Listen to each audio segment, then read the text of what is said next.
Donbas region में रूसी सेना की तैनाती शुरू हो गई है। डोनेस्क, लुहांस्क में कई जगहों से रूसी सेना ने एंट्री कर ली है। ये इस वक्त की ताजा अपडेट हम आपको बता दें, क्योंकि इसी रीजन में मौजूद है TV9 भारतवर्ष की जाबाज टीम, और वहां से हमारे सहयोगी अभिषेक उपाध्याय और हमारे वीडियो जर्नलिस्ट चेतन लगातार पल पल की रिपोर्ट्स हमें भेज रहे हैं। ये देखिए, रात के वक्त किस तरह से डोनबास के अंदर रशियन सेनाओं ने एंट्री ली, उसकी तस्वीरें भी हम आपके सामने रख रहे हैं। यानी सीधे तौर पर यूक्रेन जिस खतरे को लेकर दुनिया को चेताता हुआ नजर आ रहा था, वो खतरा अब यूक्रेन की सीमा तक पहुंच चुका है, यूक्रेन के अंदर पहुंच चुका है और बड़े खतरे की दस्तक देता हुआ नजर आ रहा है।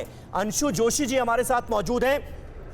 अंशु जी, तमाम चेतावनियों को, तमाम अंतर्राष्ट्रीय संधियों को, मिन्स्क समझौते को नजरअंदाज करते हुए रशिया ने यह जो कदम उठाया है, क्या सीधे सीधे दुनिया को बताने की कोशिश यह भी है क्या कि अब सुपर पावर का तमगा जो है वो अमेरिका के लिए नहीं, रशिया के लिए है?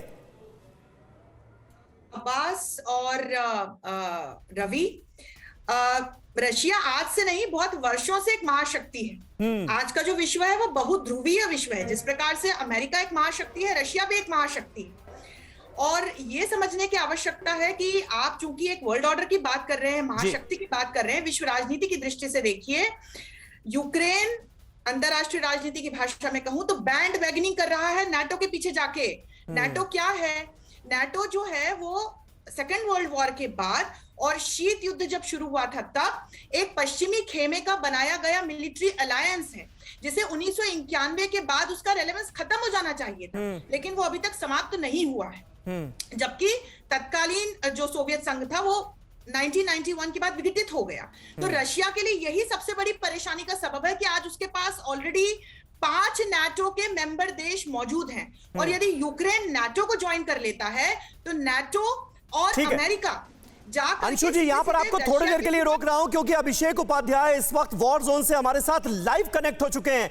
रशिया यूक्रेन बॉर्डर से अभिषेक उपाध्याय हमारे साथ लाइव मौजूद हैं। अभिषेक, अब तो सीधे सीधे रशिया की तरफ से यूक्रेन को चेतावनी दी जा रही है कि पूर्वी यूक्रेन से बोरिया बिस्तर समेट लिया जाए।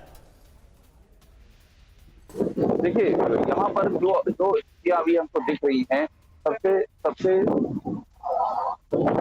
जी जो अहम बात है, जो सबसे अहम बात है जो सबसे अहम बात है वो है इस इलाके में जहां पर मैं हूँ, खार्किव के इलाके में, वहां पर बाकायदा इस समय हम ये खुद ऑब्जर्व कर रहे हैं किस तरह से हलचल बढ़ी हुई है।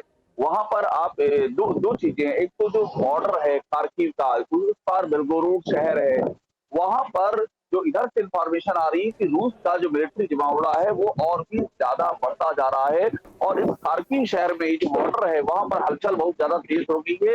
यूक्रेन की ओर से भी पूरा जो काफिला है, जो सप्लाई लाइन है यूक्रेन आर्मी की, वो क्लियर वहां नजर आती है जैसे आप उस बॉर्डर की ओर और बढ़ेंगे। दूसरा जो डोनेट्स्क और लुगांस्क का इलाका है, उन इलाकों में भी जो लड़ाई चल रही है, उस लड़ाई की और भी तेज हो जाने की आशंका है, क्योंकि अब चूंकि रशिया ने आधिकारिक तौर पर कह दिया है कि लुगांस्क और डोनेट्स्क का वो हिस्सा जिस पर रूस समर्थित अलगाववादी काबिज हैं, वो इंडिपेंडेंट हो चुका है। तो ऐसे में इधर से यानी कि यूक्रेन की तरफ से भी रिस्पांस देने की बिल्कुल तैयारी है। रिस्पांस 2 लेवल पर दिया जाएगा।